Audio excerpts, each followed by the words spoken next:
सच्ची और प्रमाणित खबरें ही दिखाते हैं, किसी हिंसा या आतंकी संगठन का समर्थन नहीं। YouTube गाइडलाइंस और सरकारी नियमों का पूरा पालन। वीडियो AI वॉइस से प्रस्तुत, लेकिन हर खबर जांची पड़ताल की गई है। हमारा उद्देश्य शांति, प्रेम और निष्पक्ष पत्रकारिता। ईरान का ऐलान, रूस के साथ या बिना अमेरिका समर्थित दक्षिण काकेशस ट्रांसपोर्ट कॉरिडोर को रोकेंगे। यरूशलेम और अन्य शहरों में इसराइल की गजा सिटी योजना के खिलाफ विरोध प्रदर्शन। हमास नेता उसामा हमदान का युद्ध विराम वार्ता और प्रतिरोध पर बयान। तुर्की के विदेश मंत्री हकान फिदान की मुस्लिम राष्ट्रों से एकजुटता की अपील।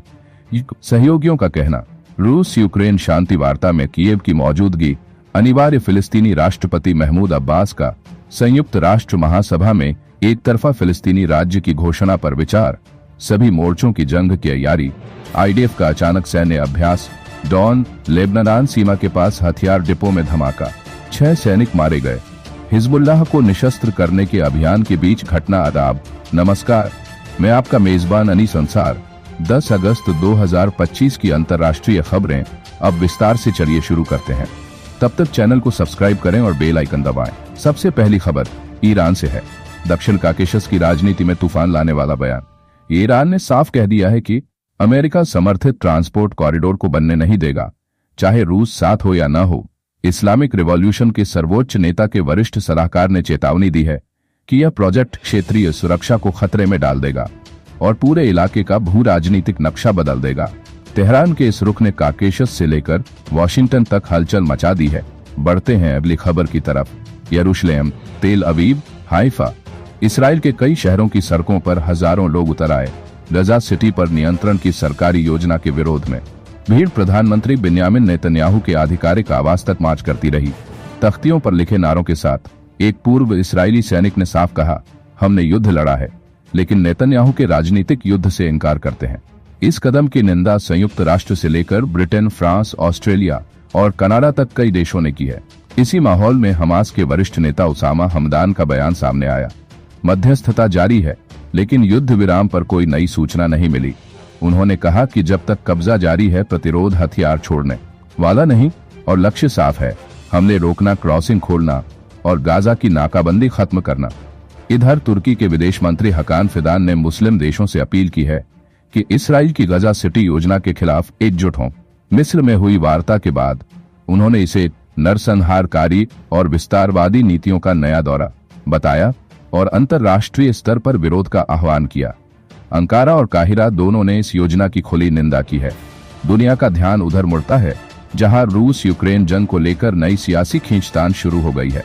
ब्रिटेन, फ्रांस, जर्मनी और यूरोपीय संघ समेत कई देशों ने साफ कह दिया, रूस के साथ किसी भी शांति वार्ता में कीव को शामिल करना अनिवार्य है। उसके बिना कोई समझौता मान्य नहीं होगा। यह बयान ऐसे वक्त आया है जब अमेरिकी राष्ट्रपति डोनाल्ड ट्रंप 15 अगस्त को अलास्का में पुतिन से मिलने जा रहे हैं, लेकिन अभी तक यूक्रेन को न्योता नहीं मिला। अब नजर डालते हैं फिलिस्तीन की राजनीति पर। लंदन के एक मीडिया रिपोर्ट के मुताबिक राष्ट्रपति महमूद अब्बास सितंबर में न्यूयॉर्क में होने वाली संयुक्त राष्ट्र महासभा के दौरान एक तरफा तौर पर फिलिस्तीनी राज्य की घोषणा पर विचार कर रहे हैं। यह घोषणा संवैधानिक रूप में सीमाएं और राज्य का स्वरूप तय करेगी, जब तक कि औपचारिक संविधान मंजूर नहीं हो जाता। इसराइल के कट्टरपंथी मंत्री इतामार बेन-गवीर ने इस संभावित कदम को लेकर प्रधानमंत्री नेतन्याहू से फिलिस्तीनी प्राधिकरण को खत्म करने के लिए तत्काल कार्रवाई की मांग की है। मौके पर तैयारी की बात करें तो इस्राएली सेना ने डॉन नामक अचानक सैन्य अभ्यास शुरू कर दिया है, ताकि सभी मोर्चों पर बड़े पैमाने पर हमलों की तैयारी की जांच की जा सके। Chief of staff lieutenant general Ayaz Zameer के निर्देशन में चल रहा यह ड्रिल सेना की त्वरित प्रतिक्रिया क्षमता को परख रहा है। इसी बीच लेबनान से दर्दनाक खबर आई। इजराइल सीमा के पास स्थित एक हथियार डिपो में हुए धमाके में 6 सैनिक मारे गए। सेना का कहना है कि यह डिपो हिजबुल्लाह का था और सैनिक वहां से गोला बारूद हटा रहे थे। घटना ऐसे समय हुई है जब लेबनानी सरकार ने हिजबुल्लाह को निशस्त्र करने की योजना को साल के अंत तक पूरा करने का आदेश दिया है, जिस पर ईरान ने कड़ा विरोध जताया है। दुनिया के अलग अलग कोनों से आती इन खबरों में एक ही बात साफ है, मध्य पूर्व और उससे आगे तक हालात न सिर्फ गर्म है, बल्कि हर मोर्चे पर अगले बड़े कदम की गूंज सुनाई दे रही है।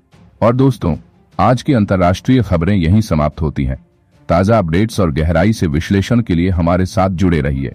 मैं अनीस अंसार आपसे विदा लेता हूं। फिर मिलेंगे नई खबरों के साथ। तब तक के लिए सलाम और धन्यवाद।